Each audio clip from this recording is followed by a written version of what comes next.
We took on this plot in August 2012. My wife put me on the council list as she was getting a bit tired of me growing plants in the window at home.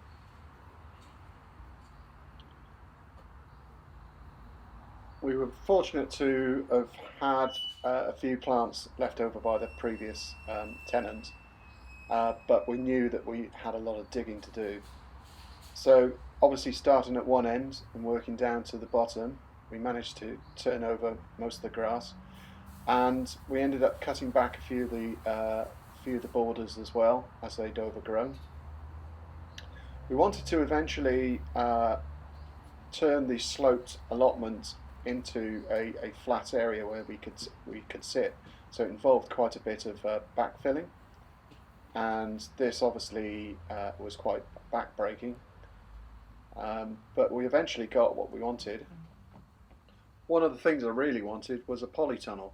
I started off by being really interested in growing chilies, so this was a bit of a challenge as it was a self-build, and spent most of the Christmas that year sort of building it in a very wet sort of weather. One of the worst things was trudging through the mud whilst trying to keep the wood dry at the same time. The company that supplied it was very good at giving YouTube videos step by step how to build it, but putting the polythene on was very nerve-wracking, because obviously we were using Stanley knives, and just you had to get it right, didn't want to have to order any more. But in the new year we had it built.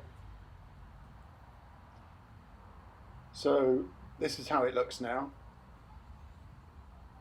sort of nearly 7 years on, and you can see it's looking quite green and flourishing. We're in June at the moment, and I try to do as many vegetables as I can. I enjoy growing sweet corn and lettuce. We replaced the shed, as you can see, next to the huge globe artichoke. This is the polytunnel. Firstly, it was dominated by chilies, but I've actually got more into growing tomatoes, and they do really well in here. I've gotten white onion rot over the years, so I have to now grow my onions in the polytunnel in a controlled environment, so it's perfect for that. And this is our pond, one of the new features that we've got for the allotment. It attracts so many bees, it's lovely to sit by and just watch it all. Now the grassy bank is now a perennial flower garden, really, with a few herbs and various things that we like in there.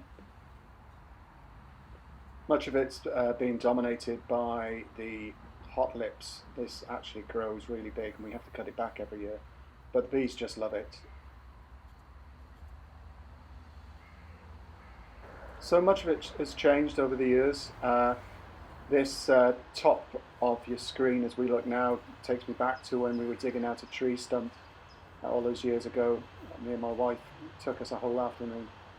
So I love doing potatoes, but I also love doing courgettes as well. Cucumbers in the greenhouse, as well as over in the compost bin. Always turn it into a hotbed to try and grow things like melon and squash. Squash do really well in this environment. And there you have it. This is my allotment from that stretch of ground covered in grass and weeds, roughly about 7 years ago.